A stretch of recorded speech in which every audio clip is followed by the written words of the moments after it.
এই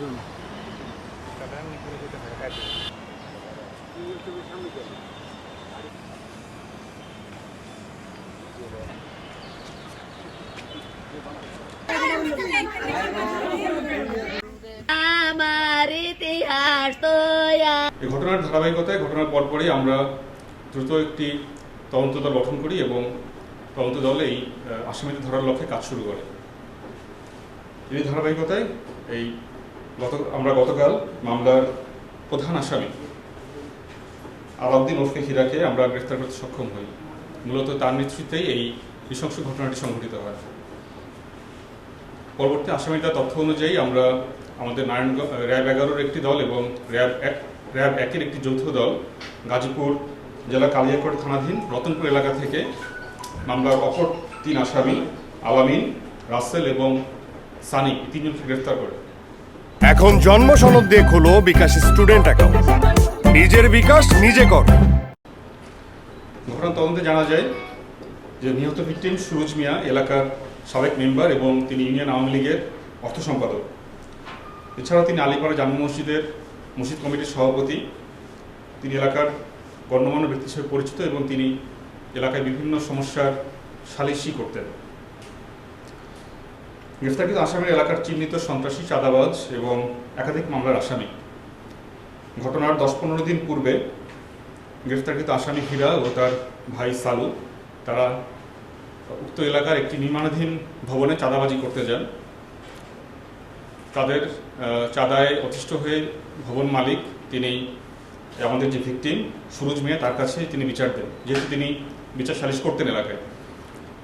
ভিকটিম সুরজ মিয়া তিনি হীরা এবং সালুর বাবাকে বিষয়টি অবহিত করেন এবং তাদেরকে এই চাঁদাবাজি থেকে বিরত থাকার জন্য অনুরোধ করেন। আমরা এর বাইরেও জানতে পারি যে ভিকটিম সুরজ মিয়ার অটোরিকশা গ্যারেজ এবং ইটবালুর ব্যবসা ছিল এবং এই ব্যবসা নিয়েও কিন্তু যারা হত্যাকাণ্ড সংঘটিত করে হীরা এবং সালু তাদের এই ব্যবসায়িক দ্বন্দ্বও ছিল তার ভিকটিম সুরজ মিয়ার সাথে।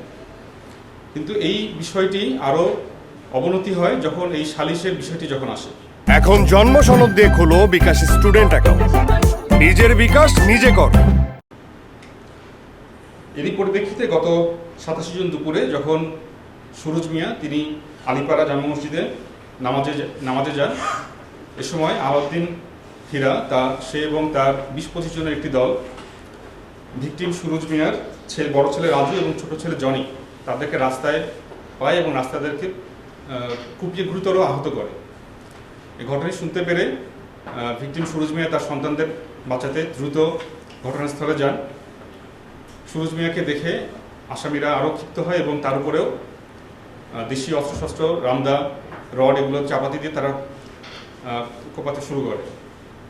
এ সময় সুরজ মিয়া তাদের একজনের হাত থেকে রামদা ছিনিয়ে নেন এবং আত্মরক্ষার্থে তিনি পিছু হতে থাকেন। এক পর্যায়ে হীরা এবং তার সহযোগীরা সুরজ মিয়াকে নৃশংসভাবে প্রকাশ্য দিবালোকে রাস্তার উপর কুপিয়ে হত্যা করে ফেলে রেখে যায়। এই ঘটনার পরপরই স্থানীয়রা ভিকটিম এবং তার ছেলেদের ঢাকা মেডিকেল হসপিটালে নিয়ে যায় এবং কর্তব্যরত চিকিৎসক সুরজ মিয়াকে মৃত ঘোষণা করেন।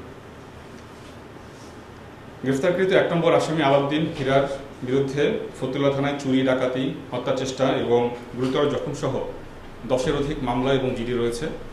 এছাড়াও অপর 3 আসামির মধ্যে আলামিনের বিরুদ্ধে ফতুল্লা থানায় মাদক, নারী শিশু নির্যাতন সহ 5টি মামলা এবং জিডি এবং গ্রেফতারকৃত 3 নম্বর আসামি রাসেলের বিরুদ্ধে ফতুল্লা থানায় 2টি মাদক মামলা চলমান রয়েছে। গ্রেফতারকৃত আসামিদের বিরুদ্ধে আইনানুগ ব্যবস্থার প্রক্রিয়াধীন।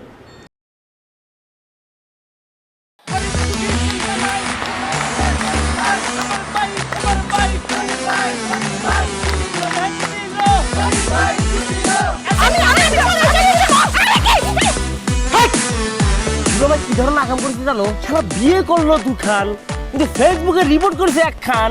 মেজাজটা আমার তো হট হয়ে রয়েছে অনেক আগ থেকে। আমি আমার জান পাখি, সোনা পাখি, টিয়ে পাখি কি করতেছো? ফেসবুকে একটা পোস্টে অ্যাংরি রিঅ্যাকশন দিচ্ছিল। Don't touch my body. বড় বউয়ের প্রতি অনেকই বেশি না মায়া মহব্বত। যাও তারে গিয়া দেখাও, আমার কাছে আইছো কেলা? প্রথমে আমার ঘরে না এসে আমার চোখের সামনে দিয়ে গট গট করে ছোট বউয়ের রুমের মধ্যে চলে যাও কোন সাহসে? আমি ভাবছিলাম তুমি বড় বউ বড় বইনের মতো থাকবা, কিন্তু তুমি বাইরে হইছো আস্তে একটা ডাইনি বুড়ি। আমি সাক্ষাৎ যাই না, তুমি শোনা না বাকি। এই চুপ করো।